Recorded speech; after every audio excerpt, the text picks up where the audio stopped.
बिल्कुल लगी हुई पीठ से जो शिवरात्रि होती है वो शिवरात्रि, अगर उस शिवरात्रि का व्रत, साधना, तप, भजन संसार का मनुष्य कर लेता है तो जिंदगी में उसने कोई व्रत किए ना किए हो, अगर एक व्रत शिवरात्रि का, प्रदोष की पीठ से लगी हुई शिवरात्रि का अगर कर लेता है तो उसको पूरे जीवन के व्रत का पुण्य फल प्राप्त हो।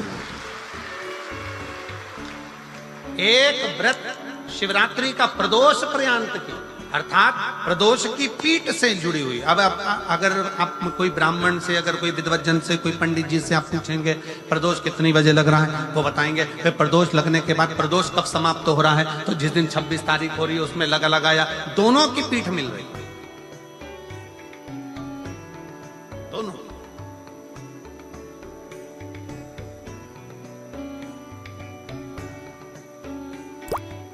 करो व्रत।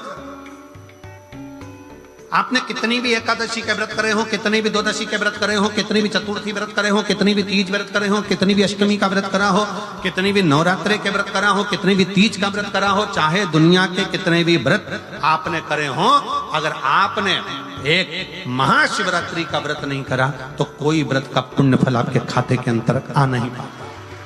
शिवरात्रि के व्रत की इतनी मूलता है। पर एक निवेदन है, अगर कोई बुजुर्ग है, कोई बीमार है, कोई बूढ़ा व्यक्ति है, बहुत बीमार है, तो उसको निवेदन है आप व्रत ये नहीं कि 24 घंटे का करो, आप व्रत 2 घंटे का कर लो, 1.5 घंटे का कर लो, 1 घंटे का कर लो, 15 मिनट का करो।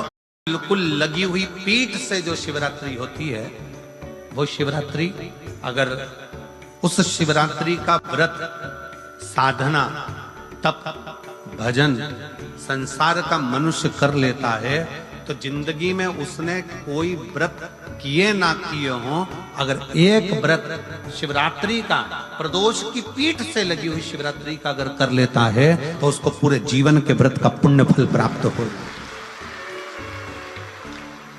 एक व्रत शिवरात्रि का प्रदोष पर्यंत की, अर्थात प्रदोष की पीठ से जुड़ी हुई। अब अगर आप कोई ब्राह्मण से, अगर कोई विद्वज्जन से, कोई पंडित जी से आप पूछेंगे प्रदोष कितनी बजे लग रहा है, वो बताएंगे। फिर प्रदोष लगने के बाद प्रदोष कब समाप्त हो रहा है, तो जिस दिन 26 तारीख हो रही है उसमें लगाया, दोनों की पीठ मिल रही,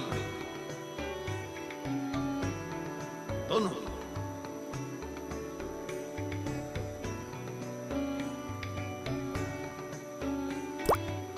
करो व्रत। आपने कितनी भी एकादशी के व्रत करे हो, कितनी भी द्वादशी के व्रत करे हो, कितनी भी चतुर्थी व्रत करे हो, कितनी भी तीज